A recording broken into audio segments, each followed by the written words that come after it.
Coming up, high winds cause a dust up in Norman. Experts say no one is safe in the cyber world, and we're honoring our veterans. This is OU Nightly.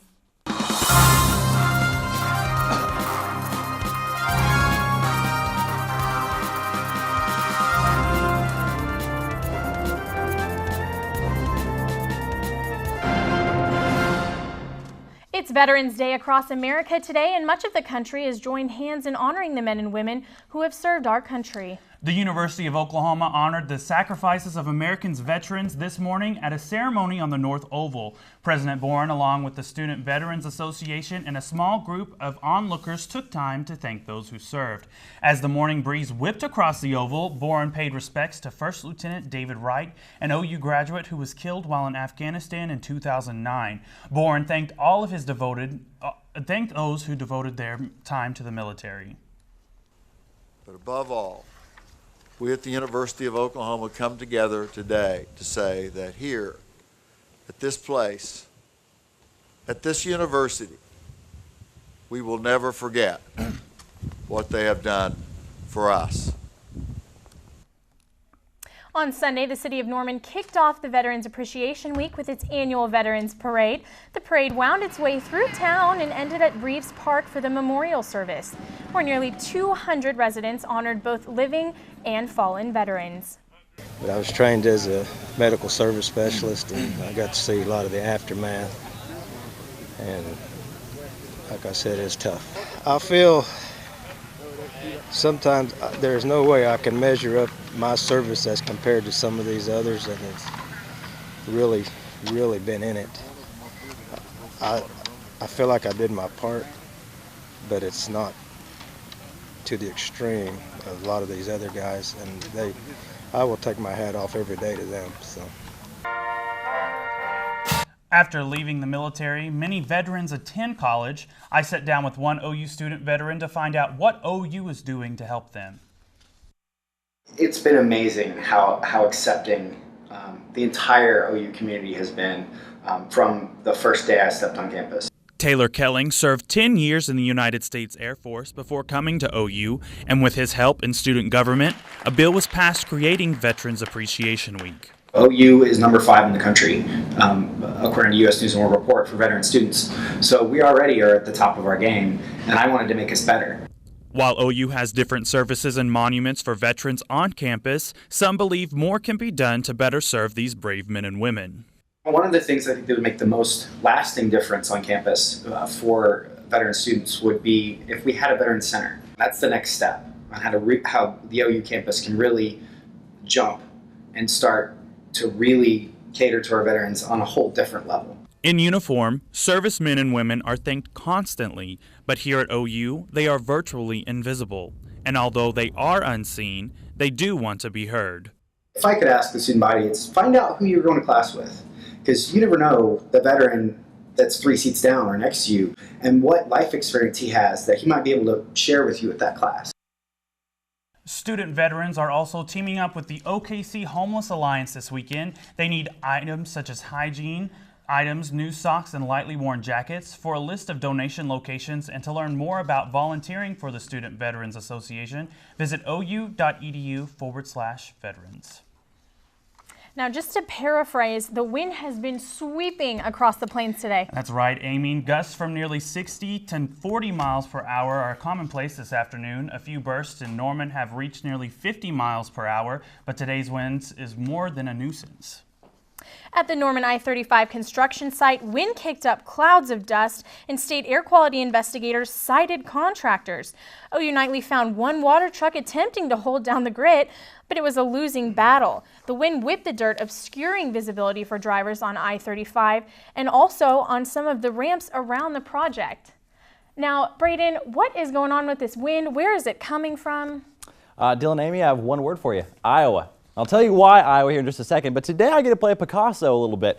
red flag fire warnings all the way up the I-44 corridor, high wind or a wind advisory in the tan shaded region, and a high wind watch up in Texas and Cimarron counties here in the Oklahoma Panhandle. Today, winds being a big story, a big danger for fires, as well as that dust. Our gusts or our speeds, sustained speeds right now. 26 here in Oklahoma City. We had a fire or 2 grass fires in Oklahoma City earlier today. One up near Woodward as well. 24 sustained winds right now out of the west-southwest, and that will continue on as a system in Iowa affects our wind, bringing really strengthening winds to where today, out of the north and through the south into the west and the southwest, wind, as you said, is literally, as our state song says, sweeping down the plains.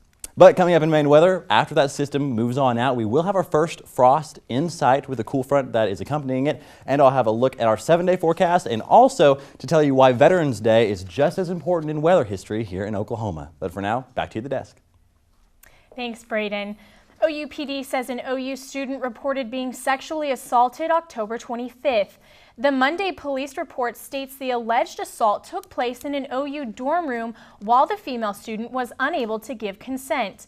I spoke with OUPD's Major Bruce Chan. He says both individuals are OU students and that the attack happened in Walker Tower. The person who reported the incident declined to file any formal charges. The number for the sexual assault crisis hotline is 405-701-5660. New accusations in the trial against former Oklahoma City police officer Daniel Holtzclaw. Prosecutors say that while on duty, Holtzclaw sexually assaulted 13 women. Now one woman is claiming Holtzclaw forced her to perform oral sex while she was in the hospital. The victim says she did not intentionally reveal the assault because Holtzclaw promised to eliminate a drug charge from her record.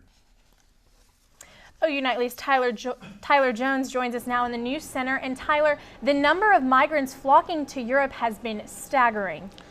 That's right, Amy. Most of the now 800,000 migrants arriving in Europe have landed in Lesbos, Greece. In October alone, 219,000 made the voyage across the Mediterranean, and that's more than made the trip in all of 2014.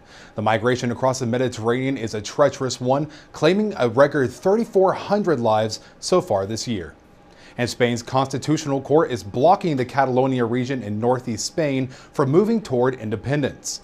The court agreed to hear a petition from Prime Minister Mariano Rajoy's government, which could take months. In the meantime, Catalan officials have been barred from taking any steps to carry out their democratic disconnection from Spain.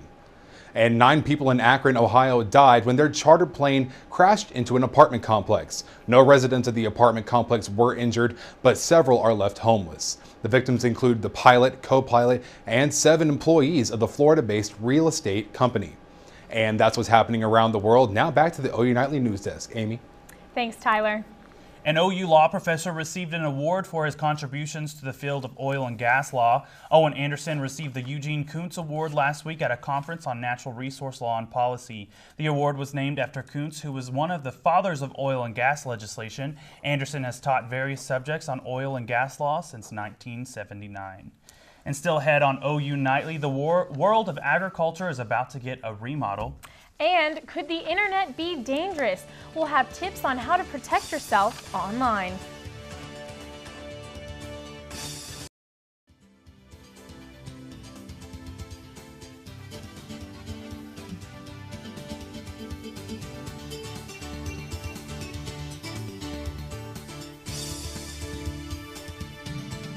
Eric Payne joins us now with Tech Talk covering everything technology. Now, another company is entering the ring for automated cars, right, Eric? That's right, Amy. And Toyota will invest $1 billion over the next 5 years to research artificial intelligence in robots. The new company is being created to head the effort, Toyota Research Institute Incorporated. Fully automated cars will likely be experimented with farther down the road, but the company says it will start with more realistic goals, like automated braking features to help drivers avoid crashes. And the future is here, and a glimpse was shown at the World Architecture Festival in Singapore. 2,000 architects from around the world gathered to present their designs, from buildings that float on top of the ocean to skyscrapers made from bamboo. The Interlace, this year's winner, could change the way we think about the interweaving of open space and vegetation. Microsoft is delivering its cloud services from new data centers in Germany amid U.S. intelligence concerns.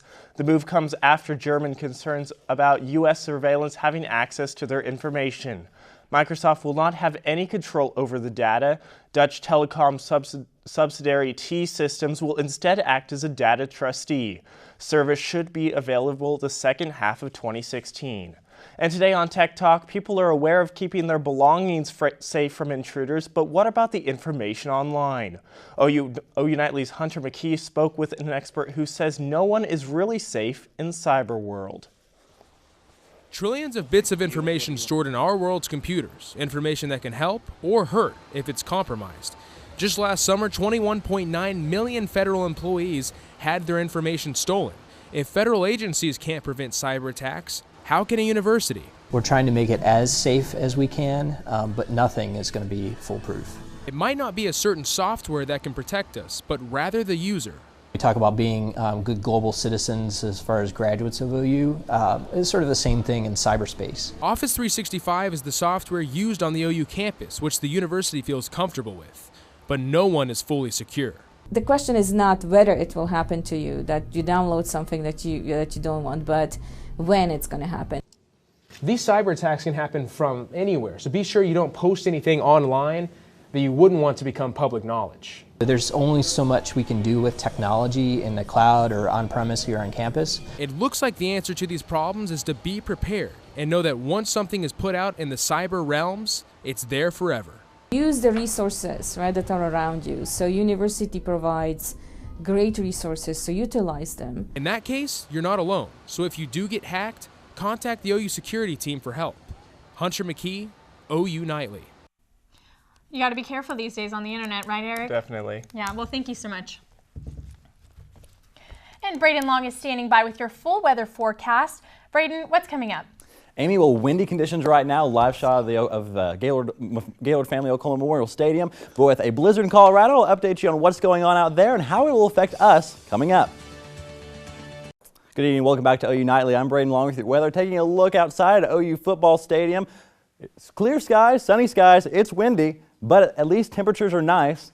The same can't be said out in Colorado right now, where blizzard conditions are still occurring.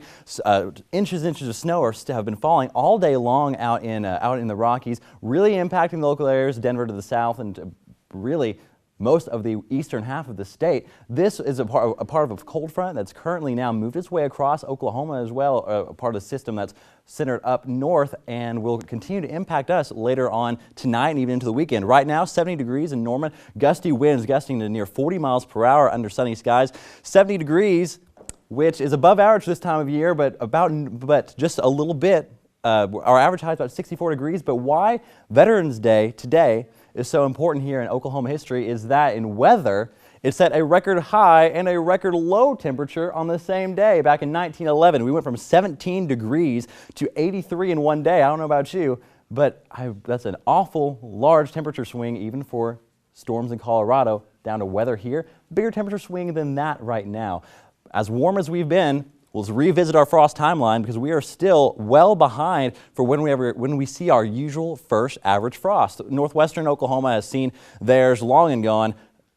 Portions of western and northern Oklahoma have, but here in Norman, we're used to seeing our first frost October 28th to November 4th.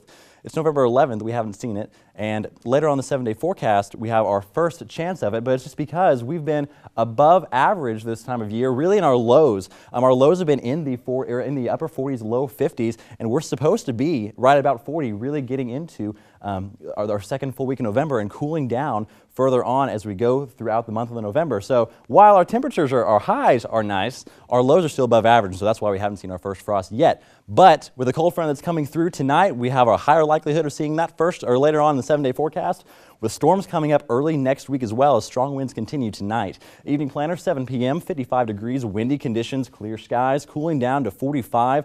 Cool conditions, winds will lighten up a little bit out of the west, 10 to 15 miles per hour. Lows tonight across the rest of the state, 30s in the north. We'll see frost again up here near Woodward and Guyman, 40 in Elk City, 46 in Wichita Falls, and 41 here in Norman. As you head out the door in the morning, 7 a.m., 41 degrees, 58 by noon. A few clouds making their way into the state. 61 by 4 p.m.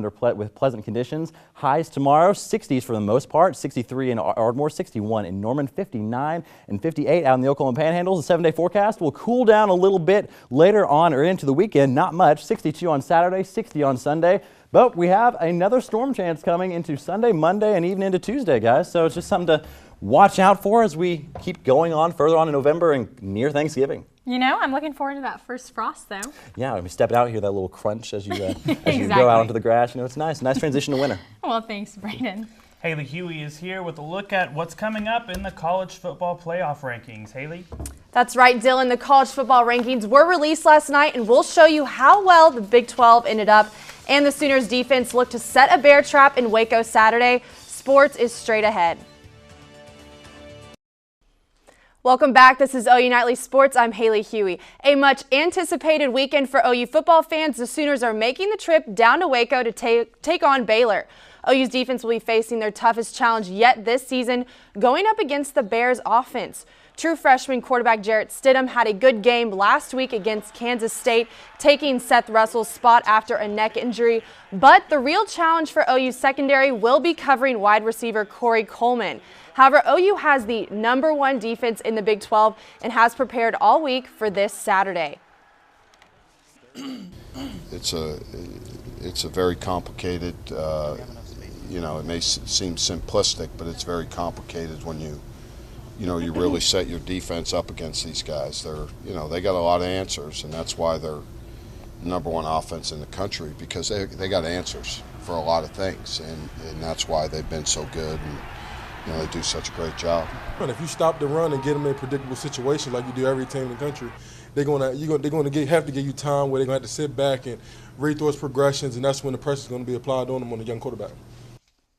OU moved up 3 spots in the college football playoff rankings, and here are the top 4 according to the committee. Clemson hasn't moved, staying at #1. Alabama is now at #2, even with the loss. Ohio State is #3, and a big change, Notre Dame now takes the final spot at #4. And still, no Big 12 teams to be found in the top 4, even though Oklahoma State and Baylor are undefeated. Baylor is ranked 6th, and OSU is now #8. TCU moved down and is behind OU at 15. Speaking of the top 4, one has an issue at quarterback. Ohio State's JT Barrett pled guilty Tuesday to operating a vehicle under the influence. His license has been suspended for 6 months and was fined $400. Head coach Urban Meyer says if he behaves himself, he will start this Saturday against Illinois. And we know what college team Buffalo Bills head coach Rex Ryan is rooting for. Clemson. Ryan sported a Clemson helmet at the start of his news conference Tuesday, but he has a pretty good reason to be a fan. His son Seth plays for Clemson and is the holder on the special teams unit. And bittersweet night for the Thunder, winning 125-101 over the Wizards. However, a familiar sight for Thunder fans, Kevin Durant left the game before half due to a left hamstring injury, but still contributed 14 points before leaving. But Seth Russell took over and had an incredible game with a triple-double, scoring 22 points, 11 assists, and 11 rebounds. Westbrook is the first player in 30 years to have a 22-point triple-double in 28 minutes or under. The Thunder take on the Sixers Friday in OKC. Knicks center Robin Lopez isn't a fan of NBA mascots. As you can see here, he goes up to the Raptors mascot and whacks him to the ground with a poster board, but this isn't the first time Lopez has bullied mascots. There has been 5 other instances where he has hit or destroyed a mascot's costume. Wow. Such a weird thing. It's so I wonder if he had an experience in high school or something with a mascot. That might explain it. It really might. It's interesting. Thanks, Haley. Still ahead on OU Nightly. Brayden will have the full football forecast for this weekend. And a chili bowl for a bowl of chili.